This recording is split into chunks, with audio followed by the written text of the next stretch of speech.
Muito bem, continuando esse programa que nós estamos gravando capítulo por capítulo do Novo Testamento. O Novo Testamento é uma riqueza, não que o Antigo não seja, o Antigo também tem muitas riquezas, não é? Mas o Novo Testamento é algo maravilhoso, nos revela o Evangelho de Jesus, começa com o Evangelho de Jesus, depois nós temos a continuação da obra de Jesus em Atos dos Apóstolos, e essas cartas que são doutrinárias, que nos mostram o entendimento que o apóstolo Paulo tinha do Evangelho.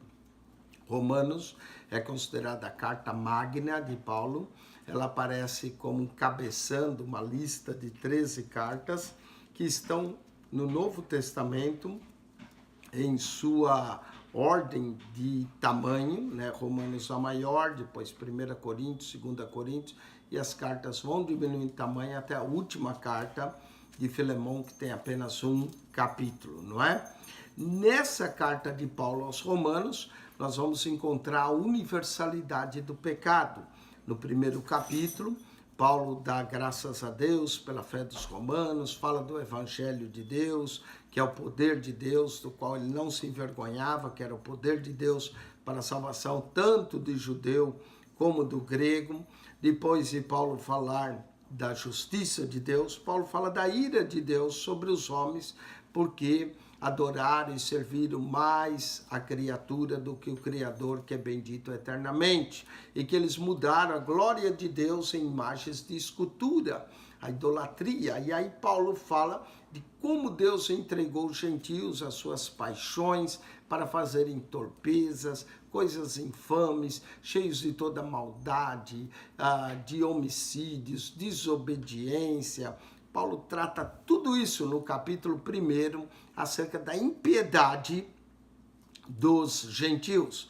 Mas Paulo também vai mostrar que os judeus não são diferentes, que os judeus, mesmo tendo a lei de Deus, mesmo tendo os oráculos de Deus, mesmo tendo a vontade de Deus, os judeus também fazem a mesma coisa. E aí no capítulo 3, Paulo vai falar dessa universalidade de pecados, gentios e judeus, que todos estão encerrados debaixo da desobediência, que todos pecaram. Então vamos continuar essa carta no capítulo 2, né? No capítulo 1 eu mostrei 13 coisas de Deus, no capítulo 2 nós vamos ter mais algumas coisas de Deus, como juízo de Deus, benignidade de Deus, o nome de Deus. Paulo vai falar de mais pelo menos 3 coisas de Deus, não é? Eu já estou adiantando para você, assista o capítulo 1, onde eu falei das 13 coisas de Deus, eu estou dando mais 3 aqui no capítulo 2, se você pesquisar vai achar talvez mais ainda. Juízo de Deus, benignidade de Deus, nome de Deus. Vamos lá. Portanto, o capítulo 2, verso 1. Portanto, és inexcusável quando julgas. Paulo vai falar que nós não devemos julgar, não é? Apesar de a Bíblia condenar de nós julgarmos, a Bíblia também manda nós julgarmos. Sabe quem que a Bíblia manda nós julgar? A nós mesmos, não é? Nós não temos direito de julgar outra pessoa, porque o nosso juízo sempre será imperfeito com relação ao outro. Nós não conhecemos todas as vertentes de uma vida, tudo que levou uma pessoa a fazer o que ela faz. Então, o nosso juízo ele é imperfeito, não é? E quando a gente julga o outro, a gente, na verdade, faz projeção dos nossos próprios defeitos sobre o outro. É por isso que a gente julga. Quem chega atrasado, normalmente, às vezes, vai criticar o outro, porque em algum momento nós chegamos atrasados e para não mostrar o nosso próprio erro, é mais fácil falar do erro do outro, não é? Quem, às vezes, não paga as suas contas, vai criticar o outro quando ele não paga, mas, na verdade, ele também não paga. Então, tudo que a gente julga, em algum ponto, talvez numa dimensão menor, nós acabamos fazendo, porque o ser humano é igual. O ser humano faz tudo igual, né? É muito fácil falar do outro, do erro do outro, apontar o erro do outro, esquecer o meu próprio, não é? E às vezes, quando eu mostro, consigo achar o defeito do outro, mas esqueço que eu também tenho defeitos. Por isso a Bíblia manda não julgar a ninguém, não é? Nós só devemos julgar a nós mesmos. os outros, Deus é que vai julgar. Como diz aqui, o juízo é de Deus. Deus é o grande julgador, Deus conhece todas as coisas e só a Deus é dado o direito de julgar o outro. Agora, nós mesmos, nós devemos sim julgar. A Bíblia diz, examine-se a si mesmo. Portanto, és inexcusável. Inexcusável é a segunda vez que Paulo usa essa palavra. Ele usou em Romanos 1:20, dizendo que as pessoas eram inexcusáveis por negar o conhecimento de Deus, porque o que de Deus pode se conhecer estava revelado na natureza. Agora também é inexcusável quando você julga o outro, o homem. Né? Quem que é esse homem que Paulo está falando? Será que ele está falando dele mesmo? Ou será que ele está falando do homem que representava os judeus? Portanto, és inexcusável quando julgas o homem, quem quer que sejas, porque te condenas a ti mesmo, não é? Com a mesma medida com que você julga, você será julgado. Quando você fala que o outro faz aquilo, né? Dizem que quando você aponta um dedo para o outro, existem 4 apontados de volta para você, não é? Então, és inexcusável, quem quer que seja, porque te condenas a ti mesmo naquilo que julgas a outro, não é? Você diz que o outro só chega atrasado. Um dia você vai chegar atrasado também, em alguma coisa. Então é inexcusável naquilo que julgas a outro, pois tu que julgas, fazes o mesmo. Fazes o mesmo, pode fazer num grau menor, mas tu fazes o mesmo. Essa que é a verdade. Você fala, os outros criticam, aquela fulano fala mal dos outros, você já também está falando mal dele. O que você está criticando? O coisa não pagou a conta. Você também já deve ter deixado de pagar alguma conta. Ou deve alguma coisa para alguém. Fulano me ofendeu. Você também já ofendeu alguém. Ciclano não tem amor. Você também não tem amor a alguém. Não é? Todos nós. Para cada defeito que a gente acha no outro, deve ter 2 ou 3 também em nós. Se não, o mesmo defeito em nós. Não é? Porque julgas, mas fazes o mesmo, Paulo diz. Olha que coisa, Paulo está dizendo, homem, quem é tu para julgar? Eu não sei se esse homem é ele próprio falando dele, porque ele deu uma lista tremenda dos outros, agora ele diz, fazes o mesmo, né? Fazes o mesmo. E bem sabemos que o juízo de Deus é segundo a verdade. Deus é o único que vai julgar segundo a verdade, porque Deus conhece toda a verdade. Nós conhecemos parte da verdade. Nós conhecemos, às vezes, o ato da pessoa, não é? Mas nós não entendemos o que aquela pessoa tem passado, a história toda daquela pessoa, é ela que conhece e Deus que conhece ela melhor. Porque julga, é segundo a verdade, sobre os que tais coisas fazem. E bem sabemos que o juízo de Deus é segundo a verdade. Só Deus julga segundo a verdade sobre o que tais coisas fazem. E tu, ó homem, de novo, Paulo se refere a um homem, talvez a ele próprio, alguns intérpretes dizem, talvez algum judeu, porque depois ele vai falar dos judeus. E tu, homem, que julgas os que fazem tais coisas, cuidas que fazendo tu escaparás do juízo de Deus, você fala do outro. E você acha que você fazendo, então você escapa do juízo de Deus? Cuidado por falar da vida dos outros. Aliás, eu quero dizer que é uma perda de tempo você se preocupar com a vida dos outros. Porque quando você chegar e eu chegar diante de Deus, eu não vou dar conta da vida dos outros, eu vou dar conta da minha. Não é? O que os outros fazem, eles vão dar conta. Então, para de se preocupar com a vida dos outros. Deixa a vida dos outros em paz. Se você se preocupar com a vida de alguém, é para ajudar alguém.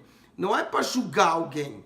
Não é? As pessoas trocam. Nós somos chamados para ajudar, para dar a mão, para fortalecer, para estender a mão, para mostrar graça e misericórdia de Deus para com o outro. Não é para pisar no outro, não é para maltratar o outro, não é para falar mal do outro, não é para derrubar o outro. Você é melhor que o outro? Não. Então pronto. Você vai dar conta do outro para Deus? Não, você vai dar conta de você. Então para de se preocupar com o outro. E julga-se assim mesmo. A única pessoa que a Bíblia manda nós julgar é a nós mesmos. Fazendo tu escaparás do juízo de Deus, diz Paulo, fazendo tu a mesma coisa, será que você vai escapar do juízo de Deus? Ou será que todos serão julgados perante Deus? Verso 4. Ou desprezas tu a sua benignidade, a paciência, a longanimidade, ignorando que a benignidade de Deus que te leva ao arrependimento.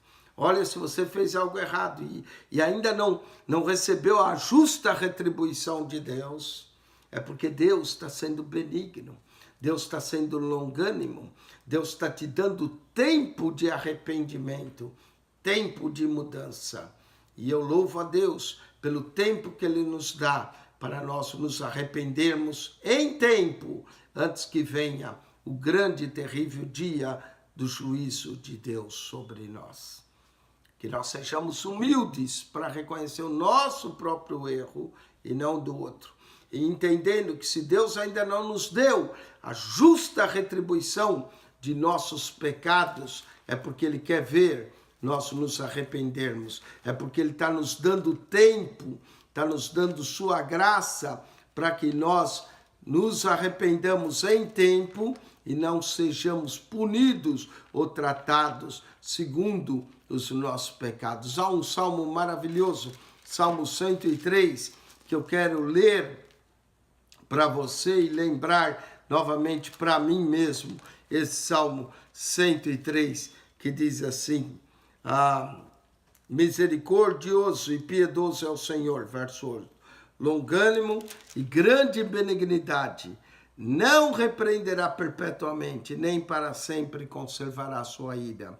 Verso 10, não nos tratou segundo os nossos pecados, nem nos retribuiu segundo as nossas iniquidades. Senão nós estávamos perdidos. Se Deus fosse nos tratar segundo os nossos pecados e retribuir segundo a nossa iniquidade, nós estávamos todos aí mortos, fuzilados, porque o salário do pecado é a morte. Mas Deus nos dá tempo de se arrepender. A benignidade de Deus é que nos leva ao arrependimento. Então, cuidado, não é para julgar os outros, falar dos outros, sendo que você e eu comete às vezes a mesma coisa que o outro. Podemos não cometer no mesmo grau, mas cometemos. Podemos não fazer na mesma intensidade, mas fazemos. Essa que é a verdade. E por isso, não há desculpa diante de Deus. Deus é que julga segundo a verdade. E se Deus ainda não nos retribuiu, não nos tratou segundo os nossos pecados, é porque Ele está nos dando tempo para nos levar ao arrependimento. É a benignidade de Deus que te leva ao arrependimento. Mas segundo a tua dureza e o teu coração impenitente, quando você se mantém duro, o seu coração impenitente, você está entesouras ira para ti.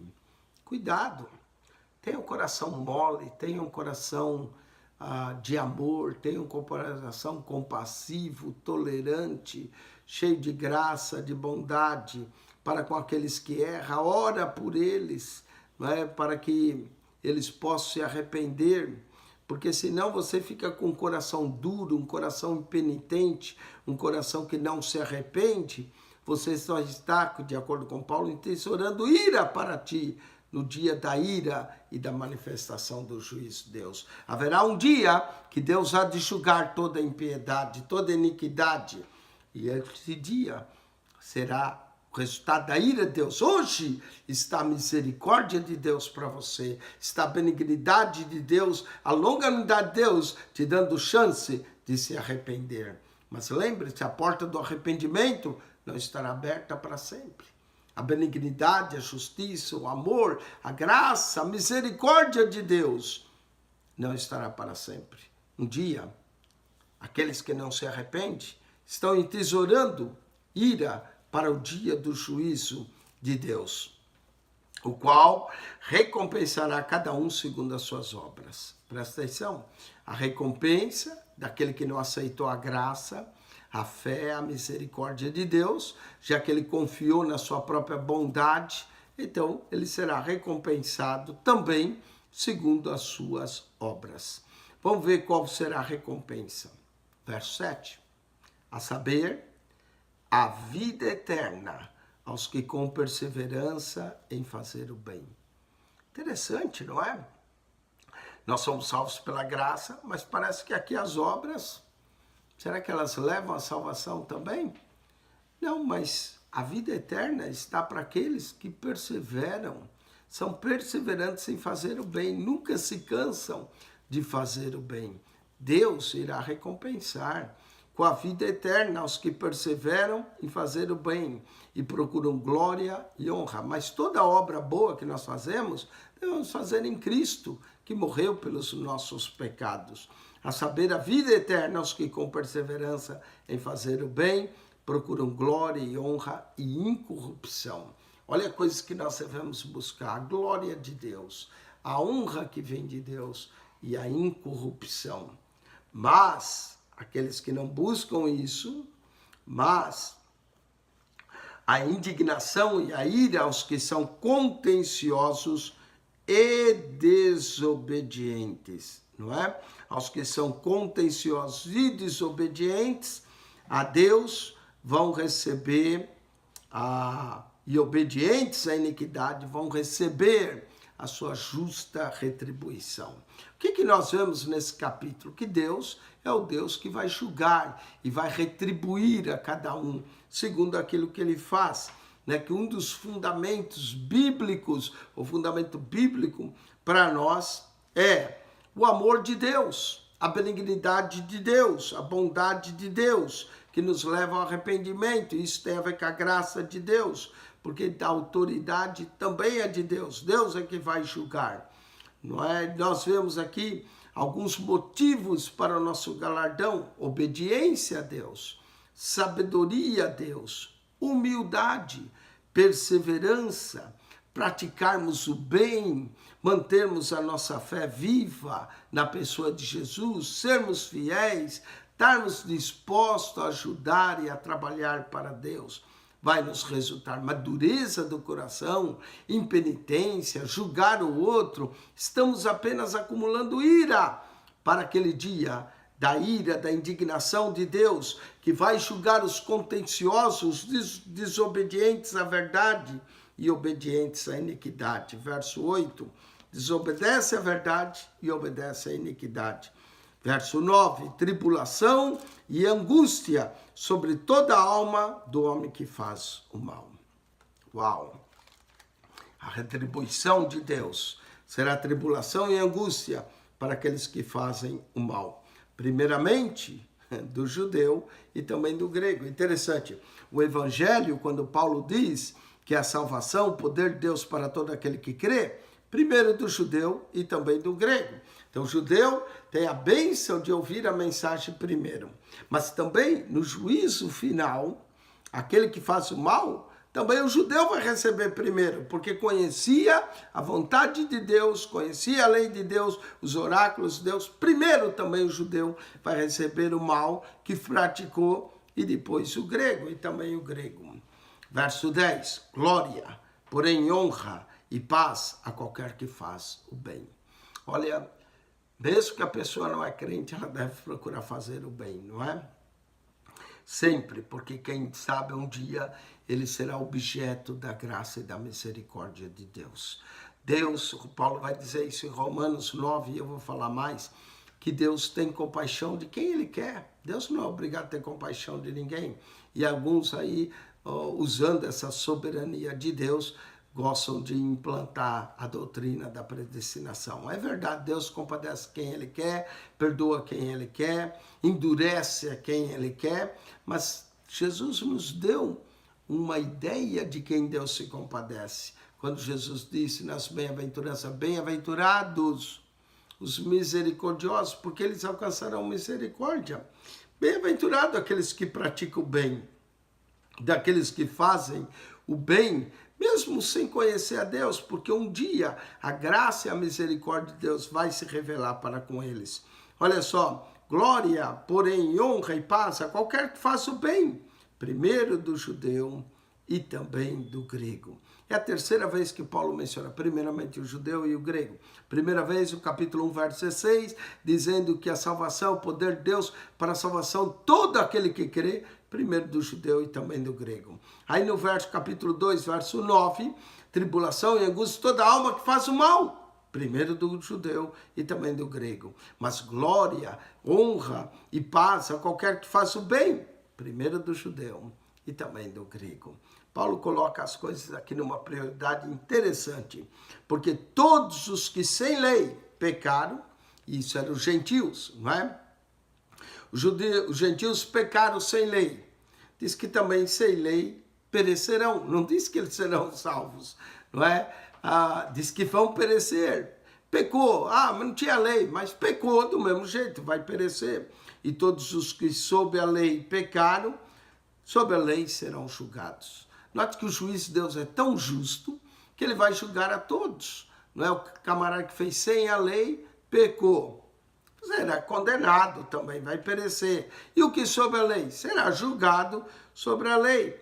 Não é? Mas os que também fazem o bem sem lei, sendo que a própria lei está escrita no seu coração, não é? A Bíblia diz, não matarás. Mesmo que a pessoa nunca ouviu esse mandamento, algumas pessoas, vamos supor, mora lá numa tribo, ele sabe que é errado matar no seu íntimo, no seu coração, ele nunca vai matar, né, praticar o mal. Porque os que ouvem a lei não são justos só por ouvir a lei diante de Deus. Mas os que praticam a lei hão de ser justificados, não é? A prática, a observância de fazer o bem leva o homem, sim, a conhecer a Deus. Mas a salvação, de acordo com as Escrituras, continua sendo por nosso Senhor Jesus Cristo, que nos tira o pecado que herdamos de Adão. Paulo vai mencionar isso, não é? Ninguém pode se salvar a parte de Jesus. Ninguém pensa, ou pegando esses versos isolados, se eu fizer o bem, se eu praticar as obras da lei, eu serei salvo. Não se engane, não é? Isso é pegar a Bíblia isoladamente. Paulo vai mencionar mais para frente, ele está falando da universalidade aqui do pecado, que a salvação só é por Jesus Cristo. Porque os que ouvem a lei não são justos diante de Deus, mas os que praticam a lei hão de ser justificados. Se nós pegarmos esse verso isolado do seu contexto, dá a impressão que alguém pode ser justificado praticando o bem, praticando as obras da lei. Mas Paulo vai dizer que a justificação é por Cristo. Por isso que nós temos que ver o contexto todo e não um verso isolado. Porque quando os gentios que não têm lei fazem naturalmente as coisas que são da lei, não tendo eles lei, para si mesmos são a lei. É o que Paulo está dizendo. Os gentios não receberam a lei, eles não ouviram, não matarás, não adulterarás, não roubarás. Mas se eles fazem isso, mesmo sem nunca ter ouvido a lei, Paulo diz que as obras deles, naturalmente, são lei, mesmo sem ter lei. Né? E aqueles que ouvem a lei e não fazem, pior ainda, não é? Os quais mostram a obra da lei escrita no seu coração. Muitas vezes Deus escreve a obra da lei em nosso coração, não em tábuas de pedra, mas no coração. E é aí que a lei tem que estar escrita no coração do homem. Jesus mesmo no Sermão do Monte disse, ouviste que foi dito, não adulterarás. Porém eu vos digo, qualquer um que olhar para uma mulher com intenção impura em seu coração já adulterou com ela. O pecado está no coração. Do coração é que procede. Se o teu coração for bom, todo o teu corpo terá luz, mas se for mal, quão grandes trevas serão. Os quais mostram a obra da lei escrita no coração, testificando juntamente a sua consciência e os seus pensamentos. A consciência. Quando uma criança é pequena, mesmo que ela nunca ouviu a lei de Deus, mesmo que ela nunca leu a Bíblia, ela vai para a escola e pega uma caneta que não é sua, ela sabe que aquilo que ela fez é errado. Aquilo não é seu. Pai e a mãe não comprou. Então, se a criança tem essa consciência, saber que é errado, a lei de Deus já está escrita naturalmente. Mas, no entanto, tem outros que vão se apropriando de tudo que não é deles, não é? Tentam se apropriar de todas as coisas que não são deles. Eu vou abrir aqui um parênteses para contar uma história de um professor que uma vez estava sentado no banco, professor judeu, e aí ele encontra um ex-aluno seu, e esse ex-aluno Professor, que grande prazer em revê-lo depois de tantos anos. E o professor diz, o que você está fazendo agora? Ele falou, eu sou professor. O Senhor me inspirou a ser professor. E aí o professor perguntou, mas qual evento, qual aula que eu te dei que te inspirou? E esse aluno contou que então o que inspirou ele a se tornar professor foi que uma vez na sala de aula chegou um aluno com um novo relógio e colocou aquele relógio em cima da carteira. E ele, esse agora que era o professor, né, esse jovem, ele pegou o relógio. Mas quando ele pegou, o aluno então disse ao professor, pegaram o meu relógio.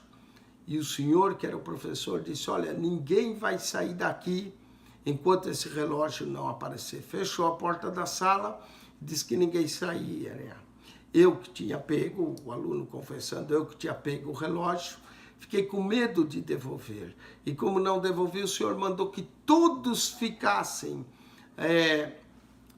na parede, que o senhor ia enfiar a mão no bolso. E o senhor foi enfiando a mão no bolso, foi enfiando, mandou que todos os alunos ficassem o olho fechado, e quando o senhor chegou no meu bolso, o senhor pegou o relógio, achou o relógio, e o senhor então devolveu para o dono, mas o senhor nunca me condenou, o senhor nunca me acusou, o senhor nunca fez nada. Isso me inspirou a me tornar professor, porque o senhor poderia ter me envergonhado, não envergonhou. E o professor falou, engraçado, eu não me lembro disso. Mas como o senhor não se lembra? Fui eu que peguei o relógio. Ele falou, eu não me lembro, porque eu também estava de olho fechado. Isso é o verdadeiro amor, que não julga, que não condena, que não está preocupado em condenar, mas só está preocupado em retribuir ao próximo, não é? Porque o coração já está escrito. A criança que pega alguma coisa sem nunca ter ouvido a lei de Deus, sem nunca ter ido para a igreja, mas naturalmente já está escrito na sua consciência, em seus pensamentos, quer acusando, quer os defendendo. No dia, verso 16, em que Deus há de julgar, um dia será reservado para o juízo de Deus. Paulo menciona esse juízo, um dia em que Deus há de julgar os segredos dos homens. Tem tanto segredo que às vezes ninguém sabe, que você não conta, que você esconde, mas vai chegar o dia que Deus há de julgar os segredos dos homens. E presta atenção por quem Deus vai julgar: por Jesus Cristo. Jesus será o grande juízo. Presta atenção, o amado Salvador de hoje será o severo juiz de amanhã. Você pode conhecer Jesus como teu Salvador, como teu Senhor, se render a Ele, ou você pode conhecê-lo como juiz. Hoje, o amado Salvador está aí para te salvar, para te perdoar. Ninguém é justificado pelas obras da lei. Note que Jesus continua sendo aquele que nos salva e aquele que nos julga. No dia em que Deus há de julgar os segredos dos homens por Jesus Cristo, segundo o meu evangelho. Paulo agora diz que esse era o evangelho que ele pregava, Jesus, o justo juiz. O próprio Paulo, ainda a caminho de Damasco, seguindo a lei, observador da lei, queria prender os cristãos e recebeu o seu juízo quando o Senhor lhe apareceu e disse: Saulo, Saulo, por que me persegues? Não sabe que é duro para ti recalcitrar contra os aguilhões? E ele diz: quem és tu, Senhor? Eu sou Jesus, a quem tu tanto persegue. Que queres que eu faça? Vai-te à rua direita e lá te será dito o que há de fazer. E aí o apóstolo se converteu e aí se tornou grande pregador do evangelho. Muito bem, Jesus há de julgar. Paulo está falando do verso 1 a 16, que você erra quando julga os outros, que você vai ser julgado por Deus, que se você também não se arrepende, você só está entesourando a ira, que Deus vai retribuir também segundo as suas obras, o bem e o mal, mas quem será o juiz é o próprio Jesus. 2,16. Agora Paulo vai também dizer que os judeus não são inexcusáveis. Verso 17 a 29, Paulo vai falar da desculpa que os judeus têm que dar. Os judeus são inescusáveis à verdadeira circuncisão. Vamos ver qual é a falta de desculpa que os judeus não podem dar e qual é a verdadeira circuncisão. Eis que tu que tens por sobrenome judeu. Agora Paulo está falando especificamente aos judeus. O homem que Paulo fala pode ser ele mesmo, do verso 1 ao 16, mas agora especificamente aos judeus. Eis que tu que tens por sobrenome judeu, repousas na lei e te glorias em Deus, e sabes a sua vontade, porque é revelada na lei de Deus, e aprova as coisas excelentes, sendo instruído por lei. Confias que é guia dos cegos. Os judeus se sentiam guia do cego, luz dos que estão em trevas, porque conheciam a lei, conheciam a Deus, conheciam os oráculos de Deus, a vontade de Deus, os mandamentos de Deus, os estatutos. Então eles tinham luz. Considera que é luz dos cegos, luz daqueles que estão em trevas, instruidor dos nécios, daqueles que não conheciam, mestre de crianças, que tens a forma de ciência e da verdade da lei, porque a lei é pura, a lei é santa, como Paulo vai dizer no capítulo 7, o problema está em nós. Tu, pois, que ensinas a outro e não te ensinas a ti mesmo. Olha, isso é sério.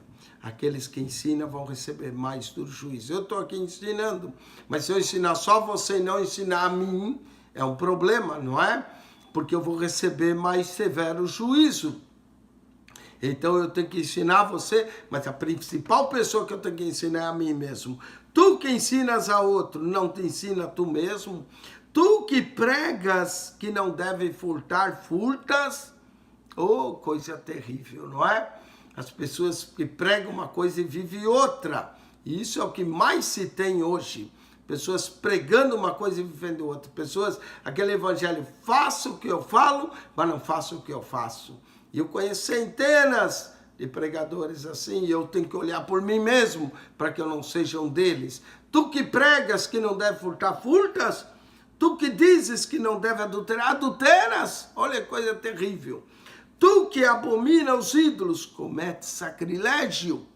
Olha só como Paulo vai pegar duro com os judeus agora, que faziam coisas erradas, não é? Judeus que andavam até em adultério,